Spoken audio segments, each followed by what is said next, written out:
신화의 세계, 오늘은 우리나라의 무속 신화에 대해 알아봅니다. 그 대표적인 것이 당금아기의 일생을 담은 제석본 풀이인데요. 이 신화가 전승되는 지역적 특징과 신화에 등장하는 신들의 성격과 직능, 그리고 건국 신화와의 관계에 대해서 알아봅니다. 네, 여러분 안녕하십니까? 네, 오늘은 신화의 세계 제7번째 시간입니다. 오늘은 무속 신화 가운데에서도 특히 전국적인 전승을 보이는 대표적인 우리나라의 서사무가 가운데 하나인 당금아기에 관해서 함께 살펴보고자 합니다.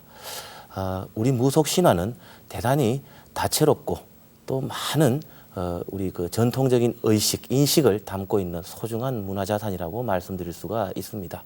그 대표적인 사례인 당금아기를 통해서 한국인이 어떠한 신관을 가지고 있고 또 어떠한 신의 성격을 소중하게 새기고 있는지 하는 점에 대해서 한번 살펴볼 좋은 기회가 되지 않을까 생각을 하게 됩니다. 지난 시간의 강의들과는 다르게 이번은 좀 강의의 방식을 바꾸고자 합니다. 그래서 서울대학교 국어국문학과의 서대석 교수님을 모시고 좋은 말씀을 듣고 대담하는 형식으로 강의를 진행할까 합니다. 선생님 안녕하십니까? 네, 안녕하십니까? 서대석입니다. 방금 박중성 교수께서 말씀하신 것처럼 당금아기는 제석본풀이라고도 하는데 우리나라 무속 신화 중에서 가장 널리 전승되고 있는 대표적인 그러한 신화입니다.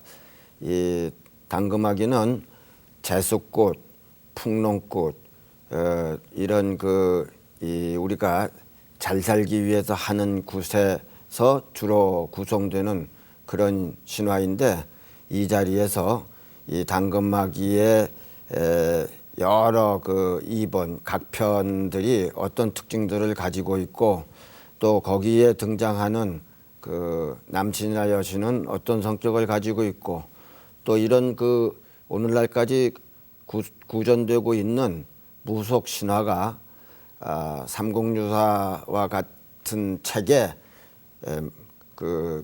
한문으로 번역돼서 수록되어 있는 고대 건국 신화와는 어떤 관련성이 있나 하는 것을 같이 이야기해 보도록 하겠습니다. 네, 그러면 먼저 당금아기의 내용이 어떤 것인지 한번 살펴보겠습니다. 자료화면을 보시겠습니다. 당금아기. 딸아기의 부모는 중을 사위로 본다는 예언을 듣는다. 딸아기의 가족들은 모두 볼 일이 있어 집에서 나가고 딸아기만 남는다. 부모는 집을 떠나며 딸아기에게 금령을 내린다. 딸아기가 아름답다는 사실을 한 스님이 알게 된다. 스님은 딸아기의 부친이나 오라비들을 만나 내기를 건다. 스님은 딸아기 집에 도착하여 잠긴 대문을 신통력으로 연다. 스님은 시주를 요청하고 딸아기는 시주를 한다. 스님은 시주를 받는 과정에서 딸아기에게 잉태를 암시하는 모종의 행위를 한다. 스님은 딸아기에게 자고 가기를 요청한다. 딸아기는 잠을 자면서 잉태를 암시하는 꿈을 꾼다. 스님은 해몽을 통하여 아들 삼태하리라는 예언을 한다. 스님은 딸아기에게 자기를 찾아오는 방법을 가르쳐주고 사라진다. 딸아기는 잉태한다. 딸아기의 가족들이 귀가하여 잉태 사실을 알아낸다. 딸아기를 징치하여 토굴에 가둔다. 딸아기를 징치하여 추방한다. 토굴에 갇힌 딸아기는 아들 삼형제를 출산한다. 삼형제가 자라서 서당을 다니다가 동료들에게 조롱을 당한다. 삼형제가 딸아기에게 부친의 근본을 알아낸다. 딸아기와 삼형제는 부친을 찾아간다. 스님은 아들들에게 친자 확인 시험을 한다. 추방당한 딸아기는 임신한 몸으로 스님을 찾아간다. 스님은 삼형제를 친아들로 인정하고 이름을 지어준다. 스님은 중노릇을 그만두고 딸아기와 살림 준비를 한다. 스님과 딸아기는 승천한다. 딸아기와 삼형제는 신이 된다. 네, 잘 들으셨습니까? 아주 다채로운 내용이 여기에 들어 있습니다. 일견 생각하면 우리가 생각하던 그리스 로마 신화와는 상당히 좀 다른 측면이 있다 이렇게 여러분들께서 생각하실지 모르겠습니다만 이 안에서 한국인이 인식하고 있는 신의 어떤 성격, 직능 이런 것들이 아주 고스란히 남아 있습니다. 그런 점들을 한번 살펴보도록 하겠습니다. 먼저 선생님께 여쭙겠습니다. 당금아기가 전국적인 전성을 보이는 아주 우리나라 무속 신화 가운데 대표적인 사례에 해당합니다. 전국적인 전성을 보인다고 하는 사실에 기초해 보면 아마도 이게 전국적인 그 전성 권역을 이렇게 분할하고 구획할 수 있지 않을까 그런 생각을 하게 되는데 그 분할하고 구획할 수가 있는 것인지 그런 그 권역별 구획이 가능하겠습니까? 예, 지금 방금 들으신 내용은 지금까지 채록된 당금액이 각편 버전이 약 60여 편 됩니다.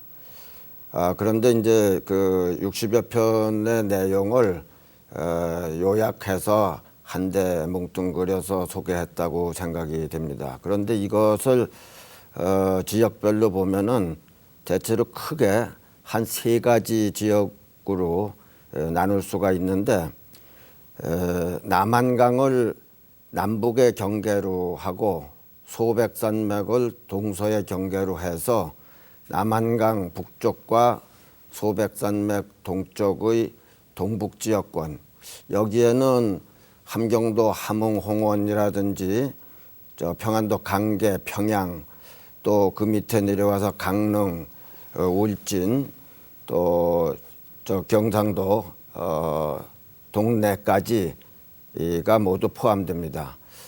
그 다음에 남한강 이남 소백산맥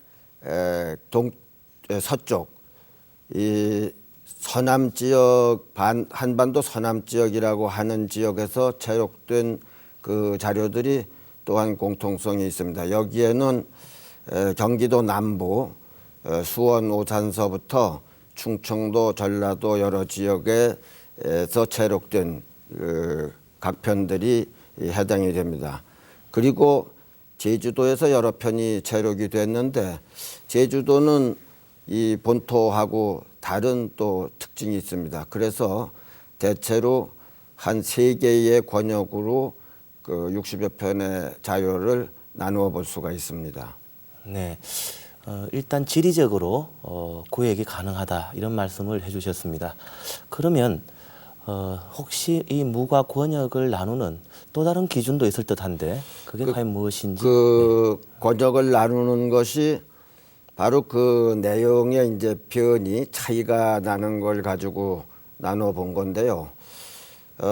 기준이 되는 그 서사 단락이 딸아기가 잉태를 하는데 잉태 과정, 잉태 계기가 되는 단락이 어떻게 차이가 나느냐 하는 거하고 그다음에 이제 그 임신한 딸아기가 부모로부터 징치를 당하는데 어떻게 당하느냐 그런 것을 중심으로 해서 방금 그 구획된 부분이 차이가 납니다. 동북 지역에서 채록된 그 본들은 스님이 이제 당금에게 접근해서 그 잉태를 시키는데 흩어진 쌀을 주워 담다가 해를 지우고서 하룻밤 자고 가자고 요청을 해서 당금액이 후원별당에서 하룻밤을 자고 가면서 잉태를 암시하는 꿈을 꾸도록 그렇게 하고 잉태했다는 암시를 주는 해몽을 하고 출발을 합니다.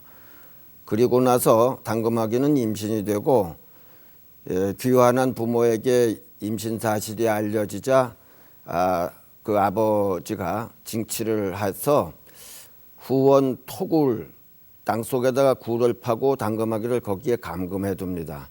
그래서 그 굴 속에서 아이를 출산하고 그 셋쌍둥이 아들을 낳아서 그 아이들이 7살 정도 나이를 먹었을 때 이제 그 아이들을 데리고 아버지인 스님을 찾아가서 친자 확인 그 시험을 받습니다.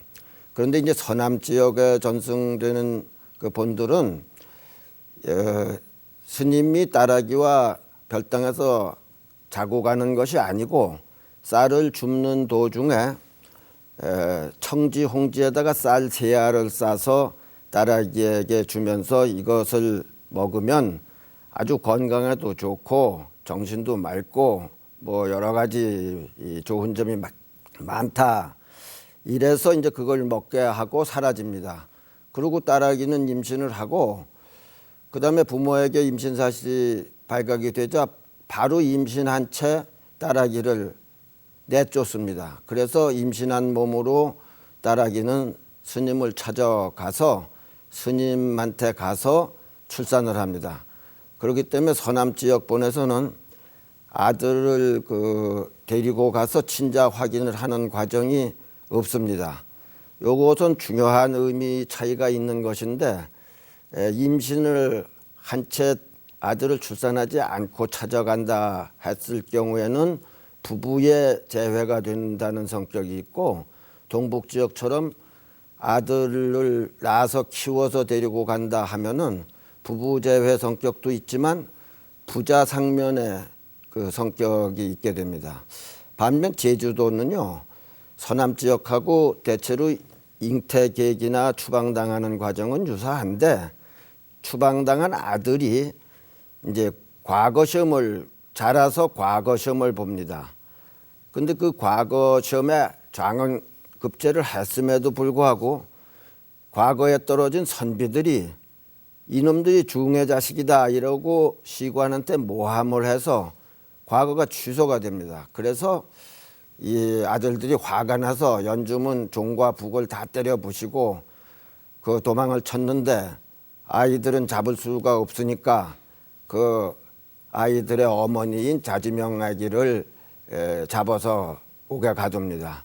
그래서 다시 아이들이 그 연주문 종과 북을 수리해서 새 것으로 고쳐놓고 자기의 어머니를 이제 석방하도록 하는데 그리고 난 다음에 어머니를 모시고 외갓집에 가서 그 임정국이라는 외할아버지를 만나서 뭐라 하면 좋겠느냐 하니까 이제 그 무당 구설 배워서 하라. 그리고 저승으로 헌령을 인도하는 신이 되라. 이렇게 신직을 받는 대목이 있는데 요 신직 받는 과정과 과거에 떨어진 아들이 그 소란을 피우는 내용은 이 본토에는 나타나지 않습니다. 그래서 하나의 신화 유형이라고 하지만 그 말하자면 버전 2번이 이렇게 세 권역으로 크게 달라지는 것을 볼 수가 있습니다. 네, 선생님께서 짚어주신 대로 이 우리 무가 권역이 아주 서사 단락별로 혹은 서사적 내용 전개별로 그리고 지역적으로 아주 분명하게 이렇게 나누어질 수 있다 하는 점을 여러분들께서 아마 아셨을 겁니다. 자, 그런데 선생님 여기 보게 되면 우리가 본 자료에는 그냥 중으로 등장하는데 그 중이 일반적으로는 재석 혹은 재석님 이렇게 이제 많이 우리 무가에서 불려지지 않습니까? 네. 예. 그런데 이 재석의 과연 성격 어떤 성격이 있는지 거기에 대해서 선생님께 좀 여쭙고 싶습니다. 그 이제 이 무속 신화가 구현되는 굿거리 이름이 거의 이제 재석굿이라는 굿거리예요. 그러니까 근데 굿거리하고 굿하고가 좀 다른데 굿은 굿 전체를 말하기 때문에 재숙굿이라든지 진옥이굿이라든지 이렇게 말하고 그 각 굿에는 굿거리라고 하는 뭐 12거리든지 20거리든지 해서 부정굿서부터 쭉 나가는 게 있는데 그 작은 굿거리 명칭이 재석굿이라고 하는 굿이 있는데 그것은 이름 그대로 재석신을 제양하는 굿거리인데 여기에서 이 신화가 구현이 됩니다. 근데 그 재석이라고 하는 말은 불교에서 유래된 말이죠. 불교는 원래 재석천이라는 말로 재석천은 그 불경을 보면은 수미산에 자리를 정하고 앉아가지고 불법에 귀의하는 그런 그 신도들을 보호하고 또 불법 자체를 보호하면서 아수라 군대를 정벌하는 그런 기능을 하는 불교 신입니다. 근데 이제 우리가 이 그 재석굿에서 제향받는 신을 보면은 그런 그 불법을 보호하는 신은 아니거든요. 또 이 무가에도 보면은 그 스님이 나타나긴 하는데 이 스님은 그 당금아기한테 잉태를 시킨 잉태를 시킨 존재인데 스님이 처녀한테 임신을 시켰으면은 말하자면 파괴 행각을 해가지고 규탄을 받아야 되지 않겠습니까? 요즘 말하면은 무슨 성폭행 같은 그런 죄를 저지른 셈인데 여기 이 신화에서는 이 스님이 아주 도술이 높고 또 변화무쌍한 재주를 가지고 있고 그리고 동침도 안 하고 임신을 시키는 이런 신비한 그런 성스러운 존재로 추앙의 대상이 되고 있거든요. 그래서 이 신화는 아무래도 본래 모습은 이 주인공 남주인공 스님이 이 스님이 아니고 다른 뭐 천신이라든지 또는 태양신이라든지 이랬던 그 신이 불교가 전래된 뒤에 스님으로 바뀌어지지 않았나 그렇게 이제 생각을 해볼 수 있습니다. 네. 그 다른 그 무가 사설을 보면은 이 중이 등장하는 장면이 그 하늘에서부터 내려오는 듯한 예. 그런 묘사가 많이 나타나죠, 선생님. 예, 그 강계본에는 종이말을 타고 하늘로부터 내려오고 또 양평본에서는 당금매기하고 그 석가열의 중상이 무지갯발로 다리를 놓고 날려서 하늘로 올라가는 즉 비상천을 하는 그런 존재로 되어 있습니다. 그러니까 이제 그 천신 또는 태양신이 하늘에서부터 지상으로 내려오고 다시 하늘로 날려서 귀환하는 그러한 모습하고 아주 방불한 걸 찾을 수 있습니다. 네. 천신 혹은 태양신으로서 우리가 재석, 중의 성격을 한번 짚어보았는데요. 또 달리 좀 생각을 해보면 우리가 일상생활에서 직결되는 어떤 특별한 직능, 그러니까 뭐 농경사회에 특별한 기능을 가지고 있다든지 하는 그런 직능을 가진 신으로서의 성격, 그건 혹시 없겠는지요? 그래 이제 그 재석본 풀이를 떠나서 재석이라고 하는 그 신이 우리 민간 신앙이나 또 이런 데서 어떻게 숭앙되고 있는가 그걸 따져보면 우선 회심곡이라고 하는 가사에서 칠성님전 명을 받고 재성님전 복을 받고 이렇게 나오는 거 여러분들도 아마 아셨을 텐데 여기서 보면 복을 주는 신으로 되어 있습니다. 그 다음에 이제 옛날에 이제 터주항아리라고도 하고 재석단지라고도 하고 시준단지라고도 하는 그런 그 곡물을 담아주는 항아리가 있는데 이거는 곡신신앙입니다. 항아리에 핫곡 그 별을 담아서 두었다가 1년이 지나서 그 다음 해에 또 새로 추수를 해서 핫곡이 나면은 그 별을 갈아서 놓습니다.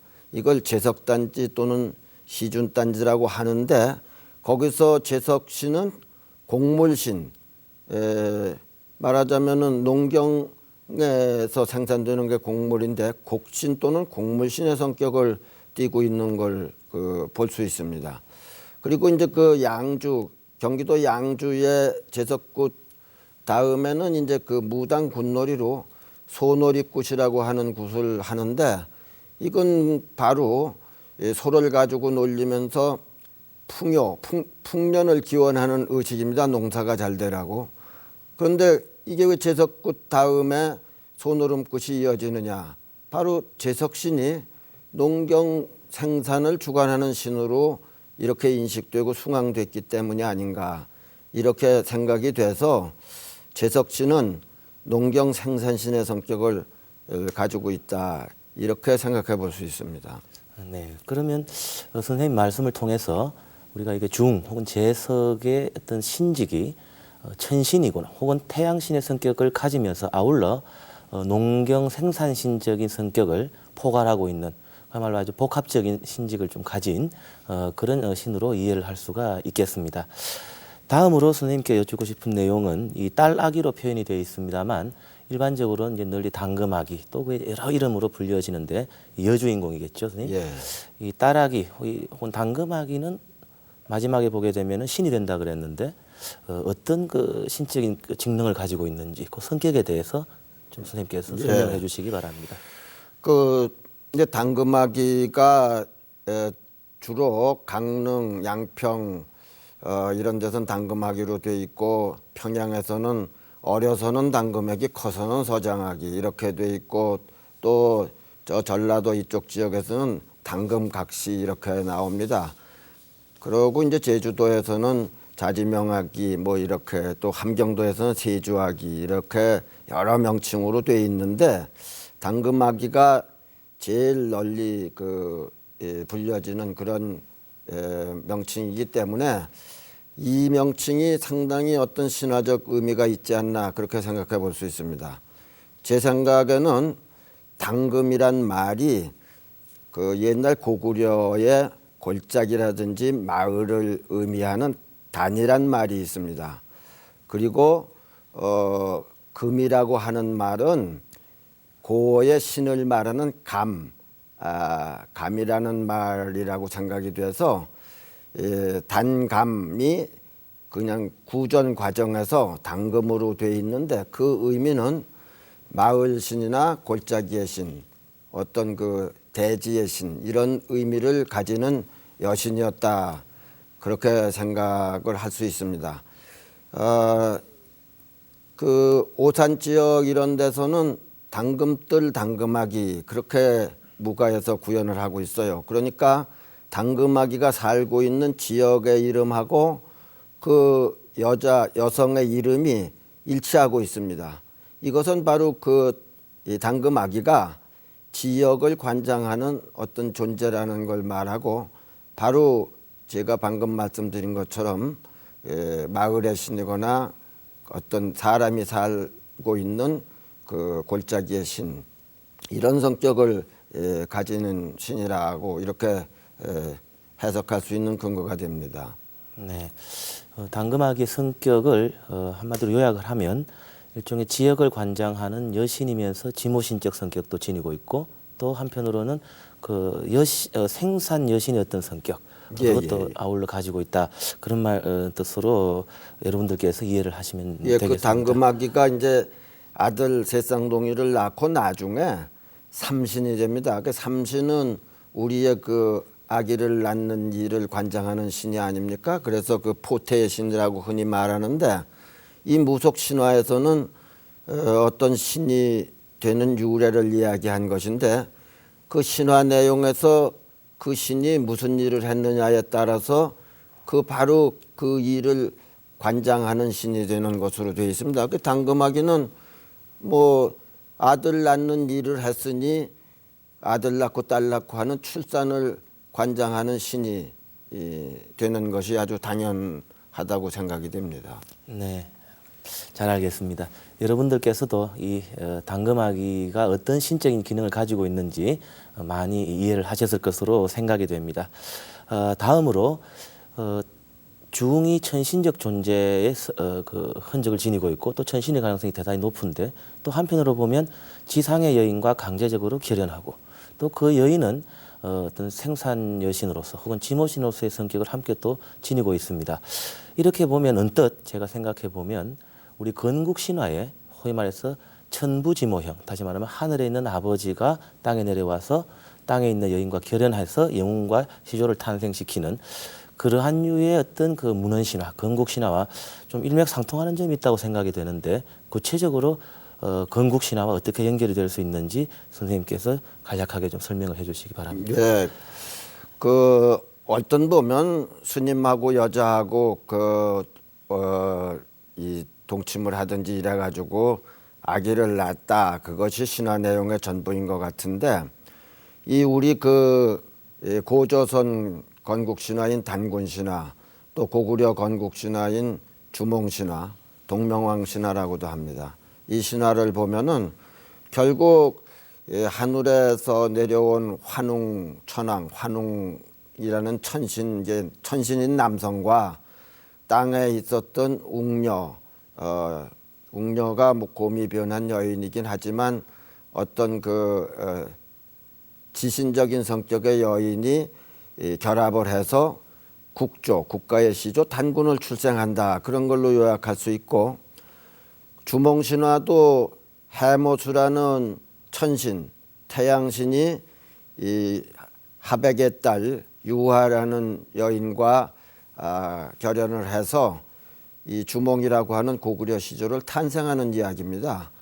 그러니까 건국신화의 그 성격이 하늘의 남성신과 지상의 여성신이 결합을 해서 국가의 시조를 출생하는 그런 이야기인데, 국가의 시조도 건국하고 난 뒤에 돌아가면은 바로 조상신으로 숭앙을 받습니다. 그러니까 결국 그 시조도 신이 되는 셈이죠. 그렇게 본다면은 당금액하고 하늘의 남성신, 지상의 여성신이 합쳐서 또 신을 출생한다 하는 점에서 일치하고 있습니다. 네, 선생님 말씀을 토대로 해서 볼 때 우리의 무속 신화가 우리나라의 그 문헌에 전하는 건국 신화와 특히 그 천부지모영 신화와 대단히 상동적인 서로 유사한 측면이 있다 하는 사실을 확인하게 됩니다.